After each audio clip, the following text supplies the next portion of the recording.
Alright, we're back. Hole number 3. This here hole is fairly easy to get an eagle, but pretty hard to get an albatross on this hole.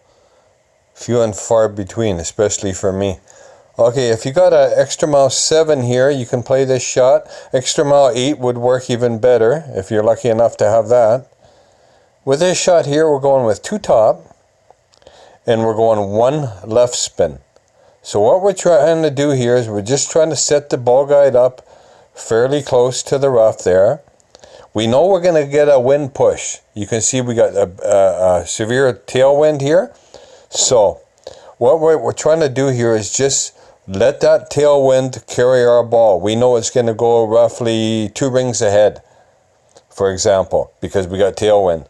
So we're not going to adjust our rings whatsoever because we're letting the wind carry it. So what we're trying to do here is give it 2 top, 1 left, let the wind carry the ball, so there's no adjustment of the rings whatsoever.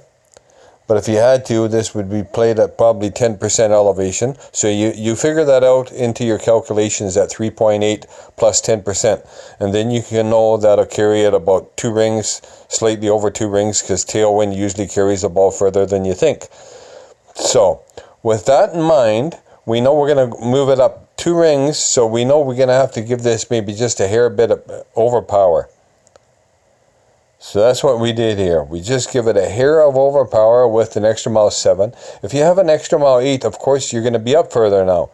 So now that the ball guide is going to be deeper into the rough, so you're more than likely going to have to give it no overpower. Just shoot it. 2 top, 1 left with an extra mile 8, and away you go. Extra mile 7, all it requires is just a hair bit of overpower, and that'll set you up really nicely for a second shot.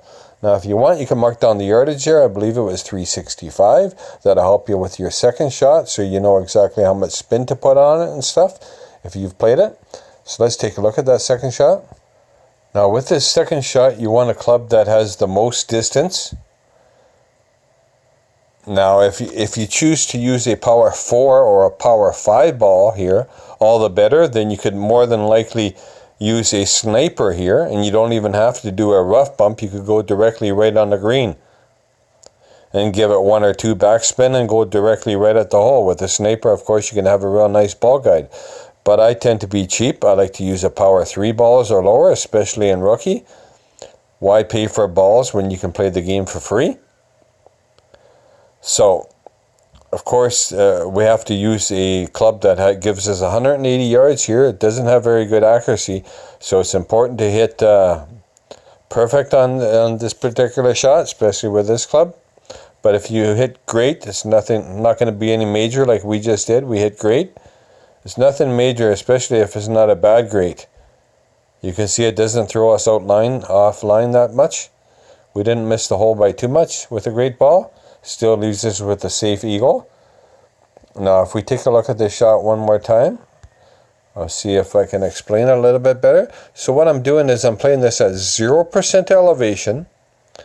Now like I said, if you're further down with a power 4 or power 5 ball, the better. But if you're not, you're using power 3 like me, use a big dog. And now it's just a matter of getting the proper top spin. Always go with 2 right spin. It'll work here. Now it's just a matter of setting that tip of the ball guide in that same part of the rough. I'm looking for somewhere between the fringe, the dark rough, and the sand trap, just to make it a safe shot in case you do great ball it like I did. And I know this here position will put you really close to the pin as well. So I believe I went 5 top spin there or something, and 2 right. Great ball. Still not a bad shot. 0% elevation. That's one way to play it. The other way would be a power 4 or power 5 ball. Get yourself down there so you can use a sniper. But that's the hole. Thanks for watching, folks. Catch you on the next one.